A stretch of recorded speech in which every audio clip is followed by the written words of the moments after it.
And we say hello again to Frank Lavin, fellow at the University of Southern California and a former undersecretary for international trade at the U.S. Department of Commerce, also a former U.S. ambassador to Singapore. Hello again. All that you just heard happened under 2 hours ago. Friends and partners, and hopefully more stabilization and a deeper friendship. Seriously, Frank, can all of that be achieved in under 2 hours? Do you think they got there? Well, I think it's a very welcome tone setting that at least both sides are making every effort to be positive, to be diplomatic, to be substantive, so there's no cheap insults or no lightning bolts being thrown. So at least they're setting a basis for productive, serious discussions. Now, to your point, I don't think it means we'll necessarily go very far in resolving the problems in front of us. But at least if there's a constructive tone adopted at the start of these talks, it at least sets the right atmosphere for the working level staff to go ahead and try to take issues off the table. So I do think we will have some progress on the tariff issues that Trump was talking about, on the rare earths issues that Xi was talking about, on the TikTok resolution, a series of issues that I do think we're going to move toward solution. Can I just take you back to maybe about 3 hours ago when there was the announcement from Donald Trump about the U.S. starting nuclear tests immediately? This mentioned before entering that meeting with President Xi Jinping.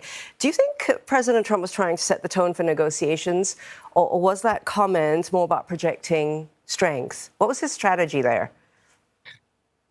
I think it's the latter. I don't think he needs to do something that demonstrative for the relationship with China, but I think he's a man who believes in hard power, he believes in the military, he believes in deterrence, and so it's no surprise at all to me that he goes down this path and is restarting nuclear testing. Okay. Well, America's soybean farmers, as we know, they're currently upset and they're waiting for a big hoorah today. We don't know what the details are when it comes to whether China will be now buying American soybeans, but China's indicated it will resume. How will President Trump have worked to prevent a recurrence of what happened in his first term when Beijing promised to buy U.S. agricultural products, but then they ended up not doing so? Yeah, I think President Trump is learning a very expensive lesson here, that tariffs in themselves are not necessarily effective or useful in trade negotiations. They're maybe useful as a threat or to illustrate a point, but once you start applying them, you can only expect the other side to respond in kind, and then both sides lose out. And so this tariff action has done a lot of damage to U.S. soybean farmers. I think you're also right on your second point that China sometimes falls short of these commitments, so I'd be very skittish or very skeptical about purchase commitments. The single most important step I think the U.S. can hope for is a reduction in tariffs from the China side, and also some positive steps on the fentanyl issue that Trump has pushed. So if the U.S. accomplishes those two goals, that will be a nice step ahead for the U.S. economy. Okay, Frank. I know that trade dominated the conversations just now. There's only so much you can achieve in under 2 hours. What about Ukraine and Russia? Do you suppose President Trump had a chance to address that with President Xi, and that he might play a role in helping end the war in Ukraine? Yeah, I have no sense of whether that came up at all, but I'll make two notes. One is that President Trump did attach sanctions on India for India's purchase of Soviet oil.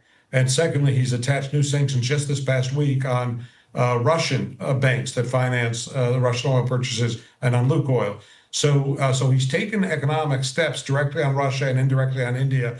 And China is very much in that category. So at least China has a vulnerability to sanctions on that. But I don't get the sense that Trump went into this meeting today with more threats or talking about more sanctions. I think he's really looking to take issues off the table. So I'd be a little surprised if he went down that path today.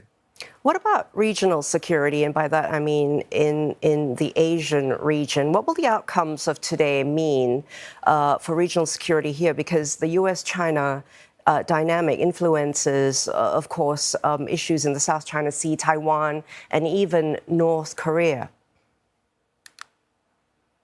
Well, I think what's interesting to note is that on both sides, the participants in this bilateral talk today were almost exclusively economic, trade, finance participants. There were no military participants or mill. There were broader foreign policies because China had its foreign minister, U.S. had its secretary of state. So there was foreign policy engagement, but no specific military discussions, I believe, took place today. I'll say this, though. I think it's constructive just for the two leaders to get together. If you have a dialogue going, if both sides are professional, I think both sides are in today's meeting, it does take some of the steam out of pressure for more military activity. And Frank, talk to us about the path ahead. What do you think will likely feature in joint or separate statements, which we're absolutely looking forward to? Well, I think there's two or three likely steps we might see. I think we're going to see both the U.S. and China suspend the most recent options they put forward. That China will not put a ban on rare earths metals exports, and the U.S. is not going to go ahead with its latest round of tariff hikes. U.S. might even do some carve-outs and see some selective reductions in the tariff it imposed earlier this year. China, for its part, might also lower some of its tariffs, so there's a little bit of forward movement. Beyond that, I think we're going to see a positive step on TikTok that the U.S. is trying to work out arrangements so that U.S.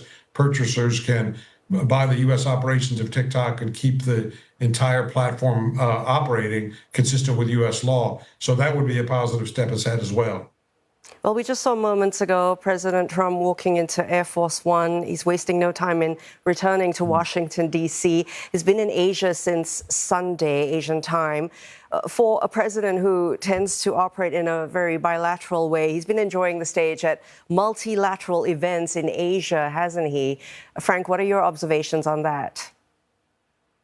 Yeah, I was very struck with the Malaysia portion of the trip, which I thought was very successful, and also the Japanese portion was very successful. There seemed to be a lot of goodwill, almost warmth. I thought it was telling that Trump engaged in. They had this, a ceremonial, traditional welcome dance for President Trump when he arrived in Malaysia, and President Trump responded in kind and sort of engaged in the dance, which I thought was a very lighthearted moment, but it showed, I think, sincerity and a human dimension of these. And I think he had a very similar sort of warm or personal engagement when he got to Tokyo.